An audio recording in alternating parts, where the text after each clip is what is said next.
Okay, let's try this again. Once more with feeling.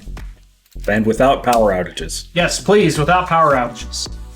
Ladies and gentlemen, my name is In the Game Kaya of ITGK Sports, and alongside me, my brother and partner on the court, Super Shadow 515. Say hello. What's up, everybody? Today we have episode 3 of our NBA 2K podcast. Well, 2K24 podcast, I guess you could say. And since our last podcast, a lot has happened. Yeah, right as we posted that last episode, people were complaining about shooting, and information was just starting to come out about what exactly was going on with shooting. That's kind of all settled down now. So, because we missed a week. Yeah. So we didn't cover the shooting news as all of that was rolling out. Now there's new stuff going on. Steals and dunks. But let's start with just the shooting and just cover everything. First of all, after we finish that episode, you remember the test that you ran? Oh, with the stamina? Right. So for you ball handling shooters out there, keep a very close eye on your stamina. Now, it's been a couple of weeks since I've run this test, so I can't remember the exact numbers, but I did a 2KU practice with Steph Curry just to check and see how much of an attribute drop there was from losing stamina. And from max stamina, now Steph Curry has a 99 three-point shot. I think that doesn't surprise anybody, but it's a good barometer to test this. So 99 three-point shot at full stamina. Then, once you get to about half stamina where it starts to turn yellow, if I remember right, you're down to like the low 90s. By the time you get down into the end of your stamina before it starts flashing red, you're down into like the low 80s or high 70s. And when you're flashing red completely out of stamina, Steph Curry had a 66 three-point shot. That's minus 33 on your attributes if you're completely out of stamina. So again, I will say, for you ball handling shooters out there, unless you're absolutely desperate, chucking up a shot at the end of the shot clock, keep an eye on your stamina. It has a huge effect. And that's probably because they removed Amped as a badge this year. Amped probably helped to negate that. Yeah. But Amped isn't a badge anymore, so You need to keep an eye on it. Right. So that's the first thing. I thought, well, maybe it's just my stamina. And then we started figuring out, as they dropped more information, what was actually going on with the bulk of shooting. Yeah, one of the first things was shooting slump is not a thing, which I think we talked about that in the last episode. It's not any kind of mechanic. You will get cold if you continue to miss. That's a mechanic. Right, but that's always been a thing. Yeah, but that's always been a thing. Really, shooting slump is just a teammate grade thing. That's what Mike Lang said. It's just a teammate grade thing. It has nothing to do with your actual ability to shoot. So what's actually going on is they narrowed the green window to make it harder to shoot, to bring shooting percentages down closer to where actual NBA players shoot. It's above that still, but it's around that threshold. So if let's say, just take Steph Curry as an example, because we already mentioned him. He shoots, 46% from 3, 46%. So an elite 2K shooter is going to shoot 55 to 60 instead of 80 to 90. Yeah. But they're just trying to bring those numbers down to a more reasonable level. And that's something I think we can all get behind. A lot of people, not everybody. I take that back. Not everybody's going to get behind that. Something I think a lot of people can get behind. I know I do, as long as they don't go too far. Mm-hmm. Number one, I think they went too far. To start the year, yeah. To start the year. Now, they have kind of rolled it back a little bit and said, all right, we're going to bring numbers up. That happened just after our last podcast. Yeah. I don't know that there was any official announcement, but it sure feels like they buffed shooting and then everybody was hitting at least decently. But I also think if they're going to make that big of a change, especially think about what shooting used to be like. Mm-hmm. I mean, I had a pure sharpshooter last year. I would just play random rec, be an off-ball shooter with it. It was a role I could fill pretty well. I had many games where I'm shooting, over 80% with that build from 3, including like taking some random near half-court shots because I've got takeover and stuff like that. But that kind of shooter now shoots your average player is going to shoot like 40% to maybe 50% with that kind of build. I have a 3-and-D point guard that I've been playing random recs with that it's just, it's a solid off-ball shooter, an 86 3-point shot. I have games where I go 1 for 4 because I can't really get open, and what few chances I get, I'm forcing it and I'm out of rhythm. And I also have games where I'm dropping, 25 points and shooting 80% from 3. So you can still shoot at that level, but it's really what changed is the green window size. It's very small, so you have to know your timing. And the size of the green window changes from shot to shot, even on open shots. Even on open shots, you will have some, if you have your meter on, you can see this, where the meter is smaller on this shot than it is on this shot, even though they're both standing still in the same spot on the court with full stamina bars on both shots. Why is the meter smaller on this shot than it is on the other shot? I think it's just baking in a random extra chance to miss. Now, if you still time it perfectly within that green window, you're still probably going to make the shot. Mm-hmm. But it feels so much more difficult to shoot this year because the green window is so much smaller. Yeah, and occasionally you're going to have that one shot where it's just like, good luck hitting it. You can hit it, but good luck hitting it. Oh, I know I've taken some shots when I have had my meter on. I usually run without a jump shot meter, but every once in a while I will turn it on just like when I'm practicing. And there are times where I take a shot and it's literally, you can't even see. For me, I colored it blue because you can change the color of that meter, the green window. Mm-hmm. But that green window is basically just the tiniest of slivers at the top of the bar. You have to time it perfectly, and even then, it might be between frames kind of timing. Yeah, less than a frame. Mike Wang said it could be less than a frame on some shots. So, it can be difficult. The biggest thing that you can do to help with your shooting is to just be selective. Don't take dumb shots, and get your timing down. That's about all you can do. You just got to learn to deal with it. The other thing that irritates me, I want to see if anybody backs me up on this. Maybe you will, maybe somebody in the comment section. Not that we get any comments. Please comment. Shameless plug. Shameless plug. I just want to know, it feels like last year to me, learning to shoot, I would go and catch at the ball machine, because we were still playing current gen last year. I go and catch at the ball machine and just shoot 50 shots, get it down, learn my visual cue, perfect, got it.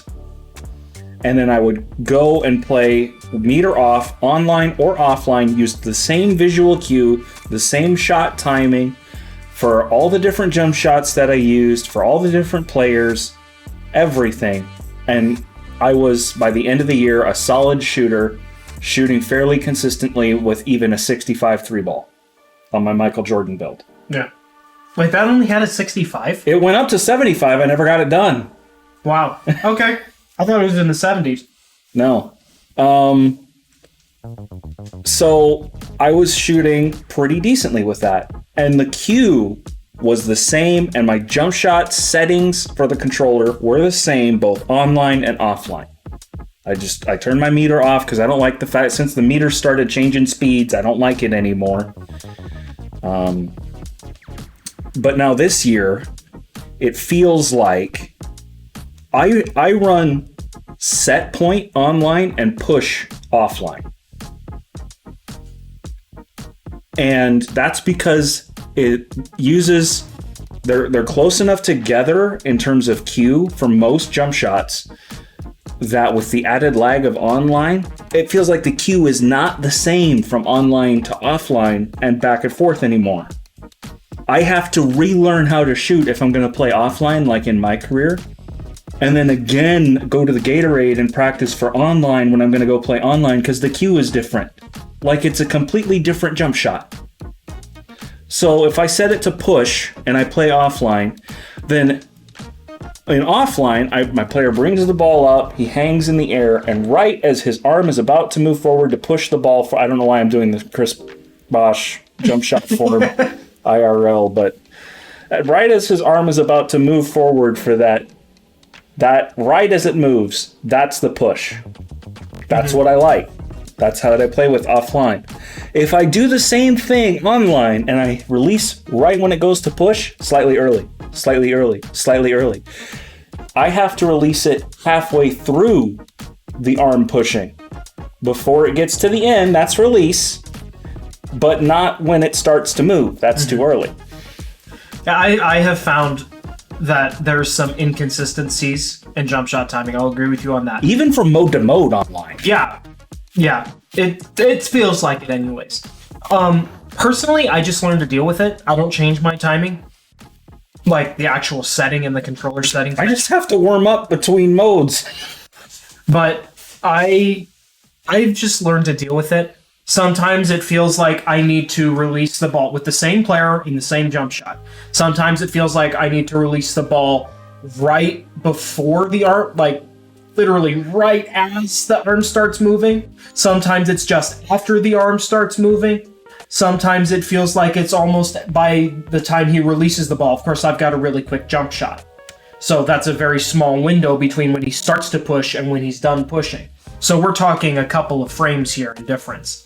But as small as the green windows are this year, that, a couple of frames of difference can be all the difference in the world. Mm-hmm.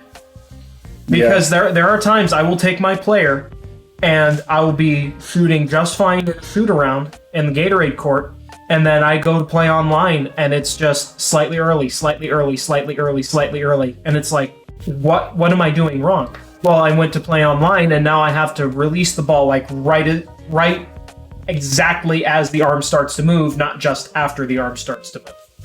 That's the difference. Well, and the windows are smaller online than they are offline. At least most of the time. Especially, we play a lot of Pro-Am, so that's going to... Hall of Fame difficulty, those windows are tiny. We might not be playing much Pro-Am anymore after what started happening. Yeah, that's true.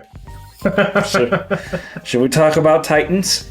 I suppose it's time. We've covered shooting pretty well at this point, I think. So naturally, as with the last 2K where it was ridiculously difficult to shoot, what happened in 2K21 when it was so hard to shoot? Zens! And people blamed right stick shooting as being the culprit because... Right stick shooting wasn't the culprit. It just allowed the cheaters to cheat more easily, yeah. Mm-hmm. Because jump shot scripts and stuff like that had already been a thing. It's just they became more popular because it was so difficult to shoot, and there was an easy way for the scripts or whatever, the controller plugins, to cheese the system using right stick shooting, and it gave you an extra boost. If you got good at right stick shooting, I thought it was fun, but... I had a build with a 75 3-point shot, not even 75 3-point shot, in 2K21 that I'd shoot like 50% or more from the corner because I was one of those guys that randomly got halfway decent at the end of the year with stick shooting. Mm-hmm. Why? I don't know, but I did it and it worked, so I did it.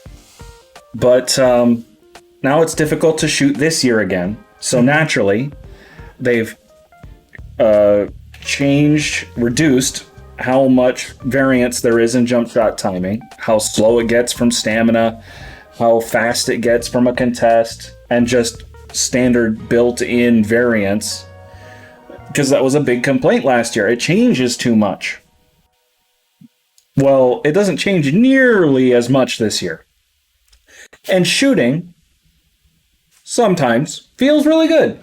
Sometimes not so good. Sometimes not so good, but for when you're locked in and you've got your jump shot timing down and you're hitting the shots you feel like you should be hitting, or at least most of them, shooting feels pretty rewarding this year. It can feel that way. But then guys have gone beyond just auto timing scripts, because Zens are only so effective right now. But there's something even better that they've started using. It came around last year, but it has to do with the jump shot meters. It reads from your screen. You need a video capture device. It reads from your screen the jump shot meter that's being displayed on your screen, and releases the button for you Perfectly at the top of perfectly at the top of the meter, shooting better with the meter on than you can with the meter off.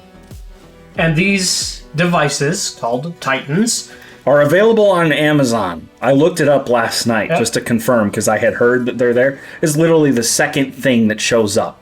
You just do a search for Titan and it was like Titan PS5 or Titan device. Yeah, you just did a search for Titan PS5. When you showed it to me, that's what the search was. Which we play on PS5. You could do the same for Xbox and find it that way. But it's super easy to find, and it's $150. You too can cheat for $150. And then go into Pro-Am with your build that has a mid-70s 30-point rating and go 7 for 8 on fades because the one you missed just happened to be smothered by the lockdown. And so your chance of making that shot is essentially 0. Yeah, this is where the problem really comes in, is that guys that should be okay at hitting that kind of moving 3-point shot when they're wide open are hitting contested shots 90 to 100% of the time. This is the problem, because that shot is very, very difficult to guard. You get a quick, shifty ball handler that he gets you leaning the wrong direction because he's dribbling around for 20 seconds. All he has to do is do it once. And then he takes off and takes a fading 3, and it's instant green. This is a problem. And contested fades. Yep, contested fades with a 70 whatever rating. Like, I think one of the guys that we played against that we think he might have been using one, he had a 70. You can't tell. 79. You can't tell because they don't show you the jump shot meter for other players anymore. Yep. So we don't know if that guy was just that guy or if he was cheating. And I'm sorry, I said this when I went on my rant the other day, not on a microphone, just between the two of us, but I am sorry to all the guys who are actually good at the game and who have put hundreds of hours into practice to make those shots, that you actually have the skill to do that. Kudos to you. But for all I know, you're a cheater. So until cheating devices get fixed, somehow, whatever they decide to do, there is no reason to be good at the game, because being good is just going to get you labeled as a cheater. Or you put in the practice to get good at the game, and then you get beat by some 10-year-old with a device that he happened to find $150 for, and he can just sprint left, press square, instant greens. Why bother? Why bother being good? And especially if you take this an extra step and you think about, like, competing in a very competitive environment is one thing. Pro-Am leagues exist. They compete for pots worth like thousands of dollars. You ante in to the tournament. You win the tournament. You claim the pot. And thousands of dollars. And you also talk about, on a smaller scale, ante up. Yeah, your people are paying for VC to compete in ante up, wagering their skills, like might as well be real money, wagering their skills against somebody else on a small scale. And all of this, the fairness, if you want to call it that, of that kind of environment is completely out the window because of these cheating devices. Honestly, we've never been ante-up guys. We've never done wagers. We've never really been into ante-up. I would not want to go into ante-up even to change lobbies right now like we used to. I wouldn't want to even get too close to the door at this point for fear that I'd get pulled into a game against a cheating device and lose VC. I am sure that these things are everywhere now. I haven't seen it. I'm just assuming. But given what's at stake, and you think those guys, a lot of those guys aren't using these devices? And we've played Rec, we've played Park, we've played Pro-Am. Pro-Am is the one comp mode that we do play. And we haven't seen but maybe one guy in Rec and one guy I'm pretty sure was cheating in Park. Just one of the games, all the games that we've played. We go to Pro-Am, 2 guys on the same team, the point guard's taking fades, contested fades, and hitting them. The lockdown is splashing 60% contesteds with consistency from the corner. Getting smothered, like the guy's just standing there defending the shot. He just rises up and shoots over his other guy, falls on his butt, and greens it. because shooting over a 94 perimeter defense lockdown, no Yeah. less. lockdown v lockdown. We had the lockdown covering the lockdown. And it was just like, oh my goodness. Like, how do you deal with that? And multiple teams too. Like, this wasn't just one team that happened to be a couple of friends. We've seen a few teams that have done this to us. Mm-hmm. Or the event that we played the other day. Mm-hmm. There was a team that their point guard was doing it too. Yep. Like, you can't deal with that. The more competitive the mode gets, the more likely you're going to run into these kinds of cheating devices. So why do I even bother playing any mode other than Rec Center or Park? Why would I subject myself to this? And I don't care anymore. If I see somebody hitting crazy jump shots, I don't go, wow, this guy's good. I go, wow, this guy's cheating. I'm going to lose. Well, whatever. Yeah. And at this point, that's really all we can do, because we're not going to get these devices. We're not going to cheat like that. It's a waste of money as far as I'm concerned. You play a different game first. It takes all of the fun and competition out of it. You're winning automatically because you're cheating. We're nearly automatic. We're nearly automatic. Where's sure, there's skill in getting open first, but come on. You're going to do that anyways, whether you have something timing the shot for you or not. It takes all the fun and challenge out of it. That's where I personally draw fun from this game. Is not, of course, I love basketball, but it's also the challenge, the mental challenge, the physical challenge, The strategy. the ability to know my dribble combos, to get open and know how to time my shot, to fake out the other guy. There's challenge to it. That's what makes it fun and keeps the game fresh. If the game devolves into these, two-way, whatever they're called, inside-out scorers, basically, or even if they patch it for a lower three-point rating and you have to use a three-point shot hunter to do this, people are using three-point shot hunters anyways. So if it just evolves into that, it's like, where's the challenge in that? Where's the fun in that? And because they're able to hit those crazy three-point shots with a low three-point rating and little to no three-point shooting badges, like Bronze Agent 3s, they're out here doing this stuff, it allows the demigod build to come back. Yep. You can play decent defense, handle the ball really well, shoot, you got a Titan for it, so yeah, we can shoot, and then you dunk. And you know what? I don't know if you can get it to do the dunk meter too, or what. That's a good question. If it reads the meter, technically I would think it would work on dunk meter too. Unless it only works on square button presses and it won't do the dunk meter because it's a stick motion. So honestly, these Titans, these cheating devices, they are a problem. But at this point, I don't know if there's really much that can be done other than begging the 2K community, as the meme goes, stop it. Get some help. As long as you allow cheating devices like this to go unpoliced, there's no rule-breaking enforcement, Yeah. it's never going to stop. You need to do one of two things. Number one, you need an enforcement team. You have your set of rules for the community as part of your community guidelines or whatever, end user license agreement, wherever you put it. No cheating devices. It might already be there for all I know. But don't do this, don't do this, don't do this. If you do this, you're going to get banned. Anyone that gets caught using a cheating device should get permabanned. The question is, at that point, how do you check to see if somebody's using one of these devices? There's got to be ways to detect it. There's got to be something. The other option requires no enforcement, but is gonna kill the comp community because they're gonna hate it.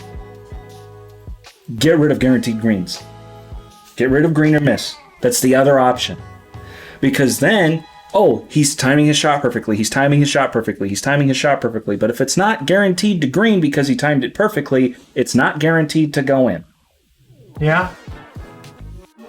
And really, that's the problem that we run into. It'll still give him a competitive advantage. This is the problem we run into if people continue to use these cheating devices and they get more and more prevalent. That if they really crack down, it's going to make the entire game a worse experience for everybody else. That's what ended up happening in 2K21. I actually enjoyed stick shooting in 2K21 before they patched it because of Zens, and it took a while, but I had to adjust afterwards. But I thought it was interesting and fun to try and shoot with the meter, or, not the meter, the stick, in 2K21. Then they patched it. Well, I just had to adjust. But if they do some kind of crazy patch to try and cut down on the use of these devices, it's going to make the game worse. Like if they bring random shot timing back from 2K23, as crazy as the shot timing thing is this year and how narrow that window is this year. Yep. Well, here's the thing. That won't even fix it because of how these devices work. Yeah, you have to just have your meter on and it's done. So they'd have to do something else. But if they have to ban meter on. And you can't do that because there are people that rely on their meter to know what their timing is. Like, you can do it, but it's going to absolutely kill the experience for some people. This is what I'm talking about.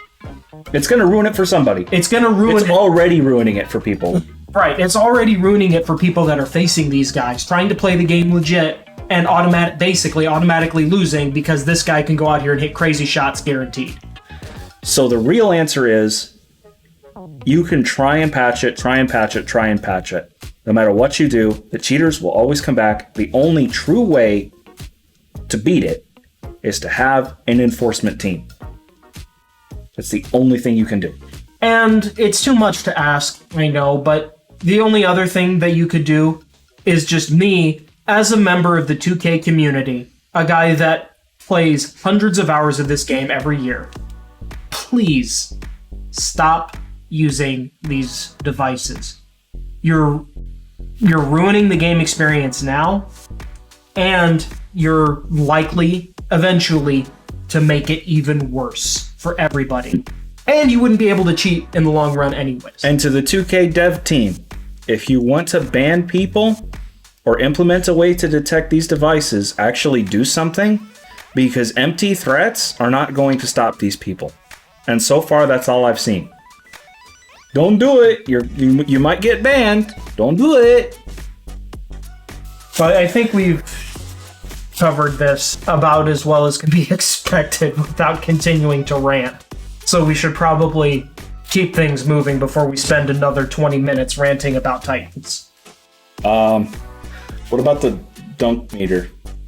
Titans might be the only thing that saves it at this point. If it even works. I don't have one. I don't know exactly if it would work. I know it works for square button, but I don't know if it works for stick.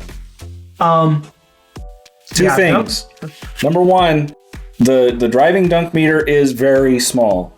Yeah. So they added in the ability to get like contact dunks and dunks in traffic without using the meter. To a much more consistent degree than it was in 2K23. I've seen it all the time. Kind of like what it used to be. Like, you can get quite a few contact dunks. Like, I played with a high flyer in Rec the other day, that he would just run down the court and do no meter contact dunks over his man because he's got a really high dunk rating. You know what? Good for him. Because if he goes for a stick dunk, he ain't hitting it. But then, so the stick dunk would be for guys who want to force a dunk when they otherwise wouldn't necessarily get a dunk or have a really small chance to get a dunk. But then your meter is basically zero. So why are you even bothering? Suppose layups are good enough. Right. Just take the layup. Right. Unless you don't have a layup rating, because so many people build a dunk over layup though. But then what's the point of having a dunk meter? Yeah. See, and this is the other thing too. They patched the other day saying, "Oh, the open dunk meter window is bigger now." Great.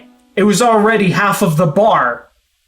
You did nothing. If it's an open dunk, why am I going for dunk meter unless I think I'm going to go for a contact dunk and the defense happens to move out of the way? What it does is buff mistakes. They buffed mistakes. Yes. When you accidentally go for dunk stick thinking you're going to need a contact dunk and the defender jumps out of the way. Yeah, basically. Which, honestly, I'm not too concerned about that. Yeah, sure, it's easier to hit when you go for dunk meter when you don't need it, but whatever. If they didn't go for dunk meter, they're getting the dunk anyways in the possession. Here's what I would do. Significantly reduce the number of contact dunks that you get without dunk meter. Don't make them 0. Don't go back to 2K23 where to get a contact dunk you have to dunk meter. Don't make it 0, but make it like 25% of what it is now, or even 50% of what it is now. Make them rarer dunks for guys that don't want to bother with the meter, and then make that meter a little bit bigger for contact dunks. Here's what you do. You make the meter, the green window, and make it scale with Precision Dunker. Yes, that makes perfect sense to me. What I would say is, because I feel like I greened a lot of dunks last year. Mm-hmm. Now, part of that was it was very forgiving last year. Oh yeah, you could half bar it and green it anyway. Yeah. But I feel like I would go for dunk stick basically any time there was any kind of traffic around the rim. And other than the time when I got a ghost 100% contest on an open dunk from a guy, at the free throw line, I still don't know how that happened, but I digress. If it's a reasonable dunk attempt, even with an 85 or 86 dunk rating, I can still get quite a few contact dunks that way. I had several slashers last year. I have one build out of the 4 that I've built so far this year that has a driving dunk rating. And honestly, you're better off no metering dunks or going for contact lobs from my Magic Johnson. Yeah, because the contact lobs are easier to finish. The window's bigger. What are we doing here? Contact lobs are easier to hit than regular contact dunks where I have to catch the ball and finish through traffic? What are we doing? And standing dunks, first of all, the standing dunk meter is bugged. I don't think they fixed it yet. The standing dunk meter uses your driving dunk rating to calculate the size of the meter. Mm-hmm. That doesn't make any sense to me. And I'm pretty sure that's not how it's supposed to be, but that's how it is. And it's weird and kind of dumb, but yeah, honestly, that's not even a huge problem. Well, I think what's a little bit more of a problem is there are a lot of no meter standing dunks this year. Oh. And that's fine right now because standing layups are kind of bad. I don't want to say they're bad because I feel like I get more consistent results this year than I did last year. Consistently good on some builds and more consistently bad on other builds that have the same rating. The thing about it is you can almost count on if the man is in an area that is even remotely between you and the rim, your player is going to shrivel up like a raisin and then gently flip it up over his head. Just a little flick. And that it doesn't matter what the interior defense rating of the other big man is. If it's good luck. Like if my man, any one of his top 4 attributes is either block or interior defense, I don't even go and take standing layups. I have one build that I got the dunk rating first because I saw how good standing dunks are. I might go down there and try and dunk on him, but I'm not going to go down there and try and take a layup. Not without trying to pump fake him and get him to jump clean out of the paint so I can just take it clean. And you still have to worry about pogo stick at that point. Well, unless he jumps behind the backboard, then it's just free real estate. Well, that's different though. At the very least, from what I've seen, they still happen, but you pump fake, he jumps, and then you go up as he's coming down, and he blocks it anyways out of your hand on your way up. Those seem to be far less this year. It's less. It still exists. It still exists, but it's at least less. Yeah. Because as a big man last year, that was one of the things that infuriated me. I don't think I felt. I played big man most of the year. It, like I said, infuriated. I'm just glad that I drop step a guy, get him behind me, and take a standing layup, and I smoke it because it's a 14% contest from behind me. I'm glad that that's gone this year. If I get my man in a position behind me where he's not going to be able to contest it as I go towards the rim. Unless he gets a random block from behind, which still happens. But I can pump fake to pick the block. Yep. So there's counterplay now. Yep. So I can work with that. which means if I get a build that has drop stepper, I'll be okay. It's at least workable now. A lot of times in recent years, it was one way or the other. It was completely busted. You can't do anything. 22 was... No. 21 and 20... 23 wasn't too bad, but 21 was... You basically can't do anything. Oh, 20 and 23. 20 and 23? 21 was okay. 21 was okay. Wasn't great. Still kind of weird, but it was not as bad as 20. Yeah, 20 was... 20 was bad. As a standing finisher, 20 was bad. As a driving finisher, you want to say 20 was great? I get it. But as a standing finisher, 20 was not good. But in 22, it was the complete other way where you have guards paint mashing against 7-footers and 5'7" versus 7'3". 5'7" pure green or whatever versus 7'3" pure red. That guard with a 25 close shot is more likely to make this layup than the 7'3" with 99 interior and 99 block is to get rid of it. It's crazy. Or was. Yeah. Like I said, either way, it was either terrible or way too good. Yeah. This year there is some semblance of balance. It's something. It's something you can learn. Yeah. Is it balanced? No. Is it ideal for where it should be? No. But it's something you can learn, and it's mostly predictable. Yeah. That's what I want. It's at least okay. That's how I would put it. It's at least okay. Mm-hmm. Could it be better? Absolutely. A lot of things could be better. You gotta deal with what you've been given. As experienced 2K players, anybody that's listening to this podcast that's played for more than 3 weeks, they would know you just gotta deal with it. Whatever you're given, you gotta adjust. Speaking of dealing with it, our next topic. Deals. You're the guard, okay? So I want you to kind of fill us in here. Where are steals at? First of all, how good are steals on a scale of 1 to 10? How good are they? Okay, let's say like 22 launch, 23 launch is like a 9 or a 10. Okay. And then 2K21 Curry Slide is a 1. Don't get me started on the 2K21 Curry Slide. All red lockdown with a 99 steal rating and Hall of Fame pickpocket can't pick the ball when they're literally putting it in his chest. It would just take the ball, stuff it in his chest, push him out the way, then go the other way and shoot. Yep. Oh, don't get me started on them. This year, my experience has been very, very drastic on both sides. It's kind of weird. Like, really early in the year, and this is probably because builds didn't really have Unpluckable, it's like I had no ball control. And then, like, after opening weekend, I finally... After they patched Unpluckable? After they finally patched Unpluckable and I could get progress on it, it started to get up there, and it's like, all right, this ain't so bad. And of course, I try to be a careful ball handler. Like, if there's a lock or two pressuring me bringing the ball up the floor, I've learned how to dribble around them for the most part. I still make dumb mistakes, especially when I'm trying to pick up the pace, but everybody's going to do that. So anyways, it started like I can't protect the ball if my life depended on it. Then it was like, this ain't so bad. I would still lose the ball occasionally, but I could keep control of it for the most part. Then it kind of went back to I can't hold on to the ball anymore because guys finally got their pickpocket and probably right stick ripper as well up. And this is where it started to become a real problem. I would get frozen where I literally could not move for a full second before the lockdown actually stole the ball. Because you're in an animation. Because I'm in a really long animation, or he's like pseudo bumping me and it won't let me move. That happens sometimes. I don't know if you've noticed this. Yes, I've noticed it. I've played enough guard, mostly in the rec with randoms, but...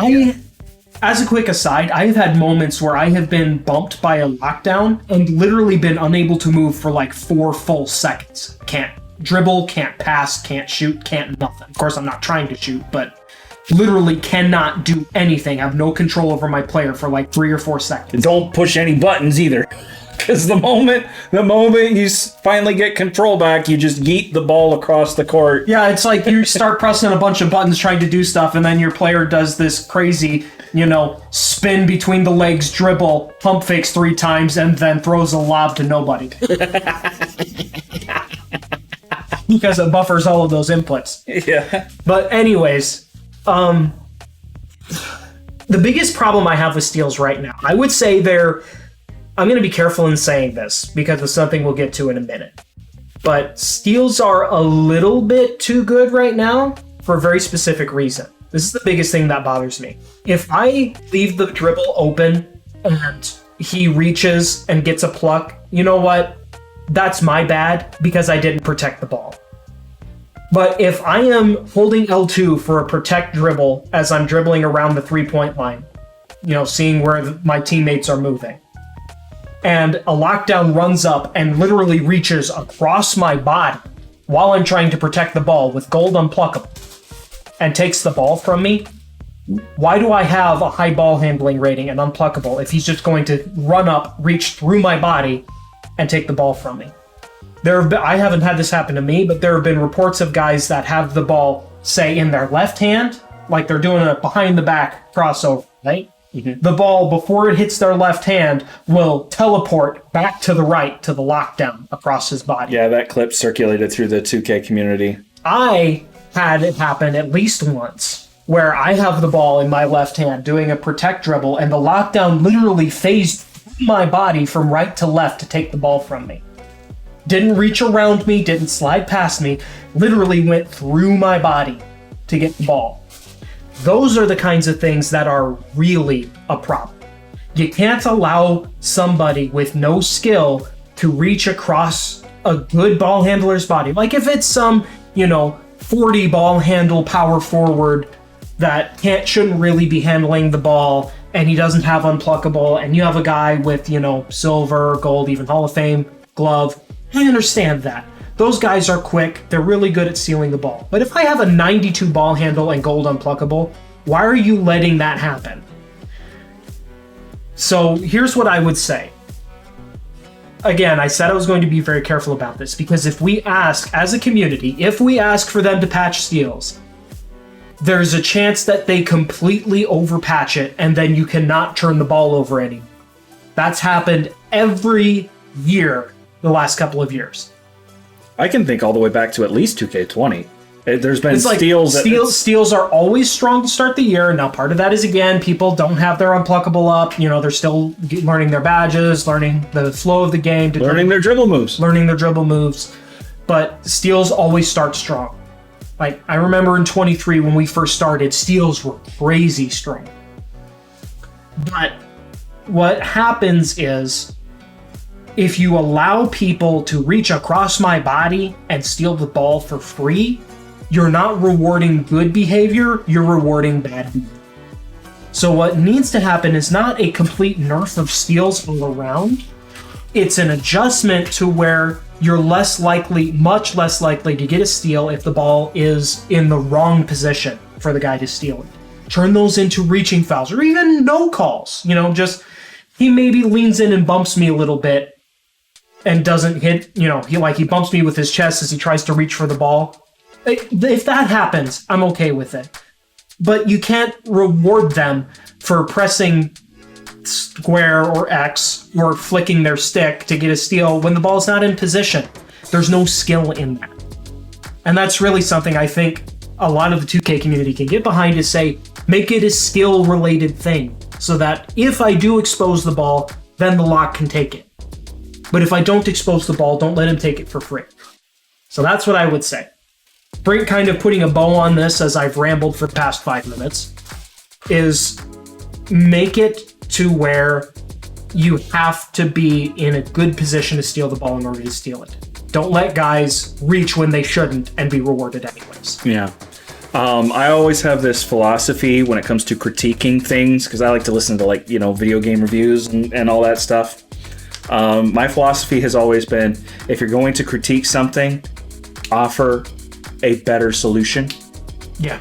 Or at least something you think would be better. Constructive criticism, right? Because the reason to critique something is not to just complain about how bad it is. Some people do that and find entertainment in that or whatever, but for the most part, I believe criticism is designed to improve the quality of play, art, technique, whatever it is that you're critiquing. So here's what I would do. I would, first of all, nerf glove. Ball exposed, ball not exposed, doesn't matter. Nerf glove. Cut the number of steals you get from glove in half. Now that seems harsh, but I'm not touching right stick ripper. You leave, and if you're using right stick ripper, flick left to steal right, flick right to steal left. Yeah, that's something I noticed. Because as a defender, You're facing the camera and it's absolute. So to use your left hand, you have to flick left, but then it looks like you're moving your right arm, yeah. Because you're facing the camera. Unless you're one of those guys that plays with a camera, like the mic player camera, where it's always behind you. I always find those cameras weird. I can't play with those, but to each their own. Anyways, just remember it's absolute. You flick the stick left, your left arm moves. That's the right side of your player on the screen. If you're playing on standard 2K cam. Yeah. And then for glove, the limited number of reach-in fouls is just fine. For right stick ripper, if the ball is being protected or is on the wrong side of a player, then flicking the stick, especially in the wrong direction, is going to lead to a significantly increased number of reach-in fouls. So right stick becomes the aggressive steal attempt when you think you've made an actual read on where the point guard's putting the ball. Yeah, that makes sense. So And if you- similar to dunk meter. If you guess wrong, you foul. More likely than not. Unless you're reaching into the air or you have a really high steal rating and low foul tendency, sometimes you'll get away with a couple of reaches. Maybe every once in a while you get lucky and you get that steal across the guy's body, but it has to be super rare. Yeah. And that's kind of what I was saying. And then steals become a skill thing, though. Yeah. I agree with everything you're saying. It's just... I just want them to be careful, and Mike Wang has said they're looking into this, and it's not going to get, majorly patched until the end of Season 1. So we'll have to hold out and see what they say, what they end up doing at the end of Season 1 going into Season 2. I haven't put any VC, any money, or anything into my lockdown build that I really badly want to make this year. Because I started playing perimeter defense. I've been playing more and more perimeter end of last year into the start of this year. I'm really enjoying playing perimeter defense, even with a low perimeter defense rating. I want to build a lockdown. I want to get stops. It's my inner rim protector. It's adapting to the perimeter. It's just inner defender. Inner defender. I'm the same way. I like playing perimeter defense, but I also like protecting the rim. But I wanna build a lockdown build so bad, but I am not going to do anything until I see what happens with the steals patch. Yeah. And that's where the pseudo lock, the two-way build that I built, it has a 94 perimeter defense, but only a 75 steal. I cheaped on the steal a little bit so that I could make it a full two-way player. That's the 3-and-D point that I have that gets a 98 pass accuracy and an 86 three-point shot. It's a solid all-around build. But it only gets a 75 steal rating. So what happens to my ability to steal the ball in the next patch? Can I now, with bronze glove, and I think it gets bronze right stick ripper too, can I no longer steal the ball because they nerf it into non-existence? For your build, it's not the worst thing in the world. Right, that's the thing though. It's not going to kill that build if they do nerf it into non-existence. I just hope that they don't. Because as a lockdown, basically every year at some point, it bugs me when a guy pushes me out of the way with the ball in his hand. Literally behind the backs into your chest, and your player's feet start sliding while he's got the ball in there, and you can't do anything. You press square, you try and steal the ball, nothing happens. I will say, so far, my first guard build has a 25 steal rating. It was a pure offense build. It's got a 62 perimeter defense. That is it. I get some steals with that build. Not because I press square. I never get a steal from pressing square. Occasionally I try because the ball's my inner lock kicks in and it's just the ball's right there. Get it? And then I whiff horribly or foul him because I don't have a steal rating. And then I remember, oh yeah, I don't have a steal rating.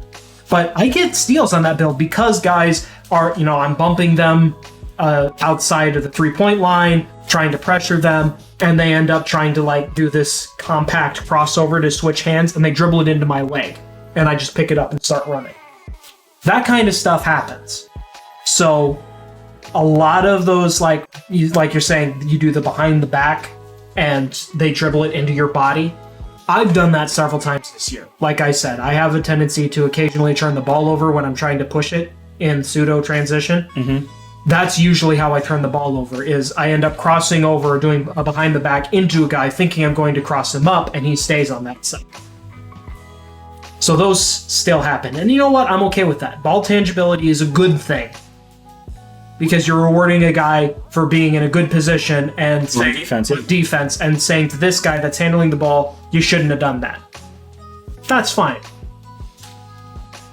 As long as it doesn't become, the ball is on a string, it's just a yo-yo, and I can just, take it wherever I want and never like lose. Those times in like 2K22, 23, you do the big behind the back into a guy's chest and your player doesn't move, but the ball does. It goes all the way to the other side of the defender.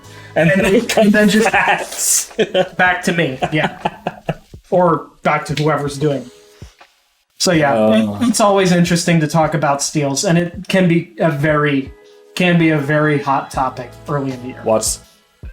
Honestly, if shooting was okay, I bet steals would be the hot topic this year. But because shooting is so polarizing and cheating, because these topics are so polarizing, I mean, for crying out loud, it's fourth on our list of stuff to talk about here on this podcast. I would say steals rank above dunk meter. Fair enough. Steals do rank above dunk meter. We just saved it for last.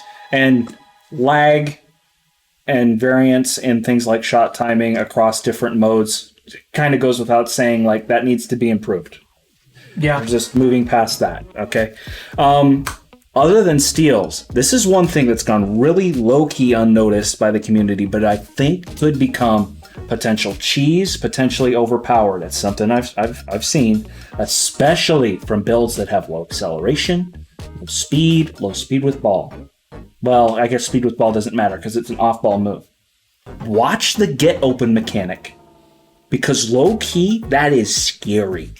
I remember he has a Joel Embiid Joel Embiid build that doesn't have any ball handle, and it's got like a 60 speed right now or something like that. And I haven't really put anything into my acceleration either, because it's not done yet. He has a 3-point shot. He'll stand in the corner, and I'm working with the ball, and then he'll just I'll hear him because we play in the same room. I'll hear him pump the trigger, and he just sprints past his man from the corner, and he's ready for a backdoor lob or catch and finish or whatever. And at the very least, he's got his man behind him, so if he stops, he's in a very advantageous position under the rim. And that's with a build that's not that fast. You know what I've seen guards do? Boom, boom, boom. They run from one corner to the other corner, from that back to the top, and then down towards the rim. And go boom, boom, boom. That fast. Yeah, it's nuts. My spot-up shooter build with a 99 3-point shot. Hall of Fame get open? It gets gold. It gets gold get open, which I would need to work on now. I haven't spent any money on that build, so it's only like a 67 overall. And basically, it's got a 3-point shot. That's it. Yeah. But that build would be crazy. That would burn. If you make a big cut, it burns an adrenaline charge. For instance, if you go from the corner to the edge of the paint, you don't burn it. But if you go all the way to the rim or under the rim, past it, you're going to burn it. Like if you're doing a Princeton cut along the baseline, yeah, that I can see that. So yeah, watch your adrenaline, because remember, adrenaline affects your shooting and your defense and all that stuff. So be careful with that, and it burns a lot of stamina too. So if you don't have a build with good stamina, it's gonna like the blowout dribble burns a lot of stamina. Yeah. Basically, at this point, there are people out there that don't believe in stamina. Given the studies that I've done, like I mentioned earlier, I just max out the stamina on pretty much every build. Basically every build I build in the test, the player builder to test, I could just give it a 99 stamina. Because if you're a ball handler, you can get Hall of Fame handles for days, or at least gold. If you're a defender, you get workhorse and 94 feet. So there's reasons to get a 99 stamina. It's stupid cheap. Like if you have it's 99 free throw. Yeah. I started putting high free throw on some of my builds too. My spot up shooter build has a 99 free throw and a 99 stamina. Those are two of the things I got done first because it was like 2,000 VC each to go up to 99 on these attributes. But I think we're about done talking about these kinds of things because we're just kind of meandering through now. Yeah. So I have an announcement. I'm going to make a video about it on its own. This is in conjunction with what I said 2 weeks ago in our last episode. Project 1964, I said I was going to get it done by the end of the month. It's the end of the month. It's done. It is. I got it done. And it's currently 14th on the... Yeah, 14. We checked earlier today before we recorded this. 14th highest on the... hot page. On the hot page on the 1983-84 rosters. So A full 1964 roster. All 9 and real NBA teams with their real rosters, real backups, real starters, including created players for the players that didn't exist and cyberfaces where available. And accurate face creations were not available. For example, Relatively accurate. I am not good at creating faces, so they're close enough to go, I guess, I see it, but it's not like, wow, that guy did a good job. I'm not that good. Okay, I'm sorry, but I'm just not that good. Roster accuracy is more important than a good face. Yeah. But the Celtics are dumb, by the way. The Celtics are so dumb.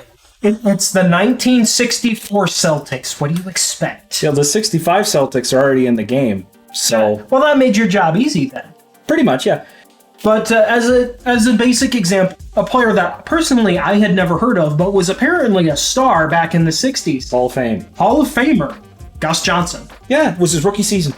And it's just like, who is this guy? And then you look up... He's like some combination of Giannis and Jokic and this guy's got basically he's rebounding, he's 60s defense, and yeah, he's just really strong, and he just like palm the ball and fling his arm and swing it around. But it's like, I had never heard of this guy. He's not in 2K, but now you actually have a roster that has him in it. Yeah, Hall of Famer. Why not, right? But we go from that all the way down to like 8 or 9 deep on every team, including like the Knicks, which were, unfortunately to Knicks fans, not a good team in 1964. Well, the Knicks have been bad except for Patrick Ewing and Walt Frazier. Well, Willis Reed. Yeah, so. I mean, the current Knicks are a decent team. The Mellow Knicks were a good team too. What's your point? Well, we're Bulls fans. The Bulls have only been good twice. They were really good once, and then they also had the Derrick Rose era. Hey, don't sleep on the 70s Bulls, okay? Don't sleep on the 70s. It was good. Hey, the 70s Knicks... They made the Western Conference Finals. The 70s Knicks, the mid-70s Knicks won a title. Early 70s Knicks. Early 70s? Early 70s. What year was it? I'm going to say... 74. I think because Wilt and Elgin and Jerry lost to Bill's final year. 1969-70. And then 70-71, they lost to the Knicks. I think that was the year that Willis Reed played on was it a broken foot? I forget. He had some crazy injury. He dropped like 9 points. But just played through this nasty leg /foot injury. And I don't remember if he won Finals MVP or not. But legitimately, the Knicks beat the Lakers before the Lakers won a title. Wilt's second title came in 71-72. That's one of the greatest teams of all time. The 72 Lakers team. Can I just say, isn't this beautiful? Our 2K podcast that started with complaining about shooting and cheating devices and a comp pro-am community is now, our viewership has gone out the window, except for like that one guy. Shout out to the one guy that's still listening. Thank you, one guy. You know who you are. So anyways. I also said I was going to work on draft classes. The roster description that I uploaded spotlights the YouTube channel. Thank you to anybody who's here because they saw that roster there. Whoever you are, thank you for that. But it also says I'm working on draft classes. One draft class is done. I got the first draft class done before I uploaded the roster, so I could put that in the description for the roster. I'm going to start work on the second draft class probably later this week, and I'll be continuing to work on those draft classes. I'm going to get the condensed draft classes out to 94 done, and then start working every year from 84 forward. So for the and I'll probably do an 84 roster too. So the people that don't want the compressed, that's part of the project too. If you want to start in 84 and play an uncompressed history, you can do that. The compressed history will only run to 94 to kind of catch you up to where the NBA should be at that point, which is just after the 90s era hits, like 2K, which is 90-91, I think is the first season of the 90s era. So it'll be a couple of years after that starts. Like 92, 93 or 93, 94 will be one of the last compressed years. And that's also to help flesh the league out with talent. Because what I noticed is if you decide you want to do a simulation or play, if you want to play now, it's great for play now. I do recommend picking one of the real teams. Obviously, not the team full of, 70 overalls. If you want to play a league, I would mark down which teams are quote-unquote real teams and work this out and maybe just play against them if you're going to play games. And if you're going to sim, the first couple of years, 2-3 years of the sim are going to be weird until contracts start aging out, new talent comes in through the draft, free agents disperse throughout the league. It's going to take time. So it's going to take 2-3 years before things start to become closer to normal, but things ultimately will not really be normal and truly normal until the late 90s. It's just the way it's going to be. It's part of the limitations of specifically if you want to do an online MyNBA, which is how we play MyNBAs together, because the reason for I don't know if we covered this, we probably did briefly. I think so. Is because you can't restructure the league in an online MyNBA. So if you're playing offline, you could probably work around this in a different way, but in an online MyNBA, you have to work around that limitation. The league will automatically evolve because it's MyNBA eras. It's a great feature. I'm glad they added it last year. It's still limited, at least in MyNBA Online. So it's going to be weird, but I mean, really, it's about not your only way, because you could just take the roster and then find your own draft classes or whatever, but it's a way to do it.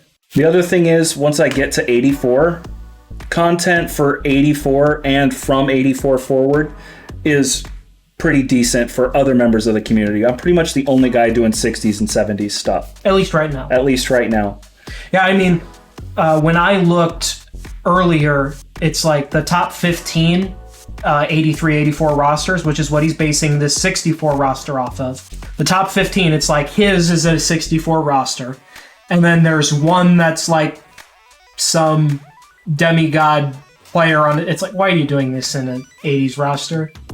And then outside of that, it's just a bunch of guys with their own take on an 83, 84 roster. I respect that. Everybody's got their own take on NBA. And draft classes, too. Everybody's doing draft classes for all those years. Well, especially if you talk about 1984.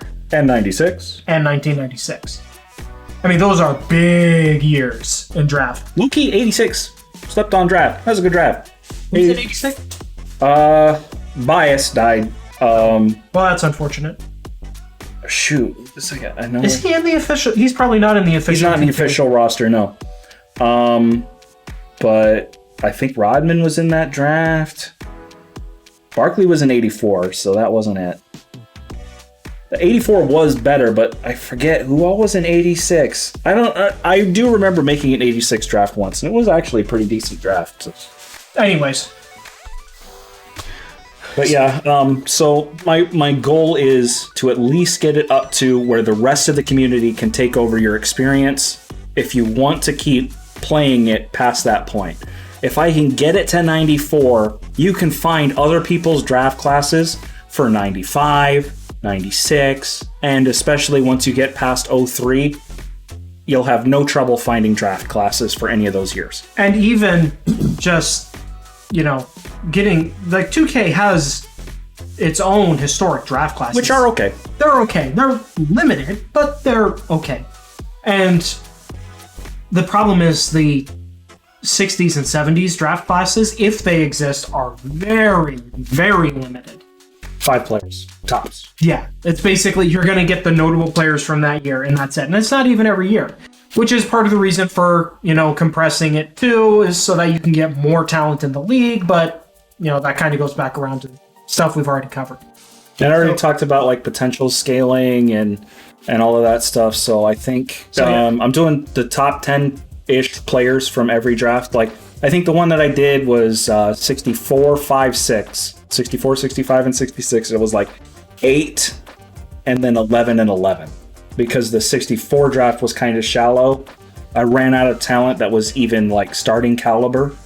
And so I started looking elsewhere in the other drafts, and the other drafts were a little bit deeper, so I took extra players from those drafts. And also through a very weird means that I don't even fully understand, also including ABA players when they were drafted into the ABA.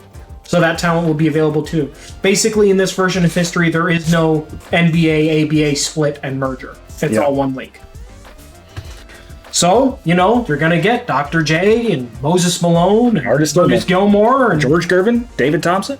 All of your ABA stars that didn't join the NBA until 1977. All of those guys will be available earlier. In their primes. So, for those that care, which if you're listening at this point, you do care. Thank you. It'll be an interesting project. I'm interested to see how it turns out. And you and I started the league. I invited you to it. You haven't joined yet. I didn't know you invited me to a league. We got other friends that have agreed to at least try it. Then they're on vacation right now, so it's not going to go up yet. But we are going to run a league, even if it's just the two of us. Mm-hmm. But maybe the league with our friends doesn't really go anywhere because they don't usually play my NBA. I'm trying to get them into it, but because that's my favorite mode. I'm sorry to all the park guys and the my team guys, whatever my team guys are left after they nuked the mode this year. But my NBA has been my favorite mode for years. I tried to do my career all the way back in 2K11 when I started playing 2K. It was fun. It's always fun in spurts. I have a lot of fun playing with guys online. My NBA is my mode. So that's why I'm doing this. I mean, I am mostly a park guy myself. Like I'm playing online in my career with my friends. But I do enjoy my NBA experience. And especially with the overhauled AI this year, you do some mild tweaks to some sliders. That's pretty decent gameplay, too. There's definitely been an uptick in the quality of the sim game this year. Mm-hmm. As long as you don't play on green or miss. I am working on a set of sliders for the retro modes, 80s, 90s, and it would, of course, work with the 1960 roster that I made. So I'm working on that, too. Those sliders are not done.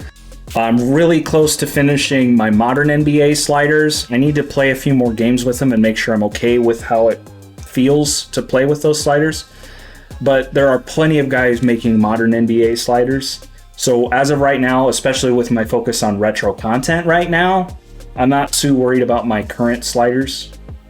Those will come with time. All those sliders and all that stuff will come with time. I will keep you up to date on all of my projects, but I've run out of things to talk about, so we're done. Finally. So, yeah.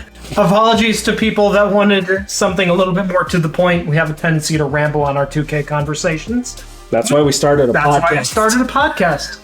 So thank you guys for sticking around through all of this. If for some reason we still have people listening at this point. If you've got questions about our park experience, about other thoughts on steals or whatever, anything you want to ask us about Project 1964, even whatever, just go ahead and leave it in the comment section down below. It is a YouTube video. If you could do all the YouTube video things, it'd be very much appreciated.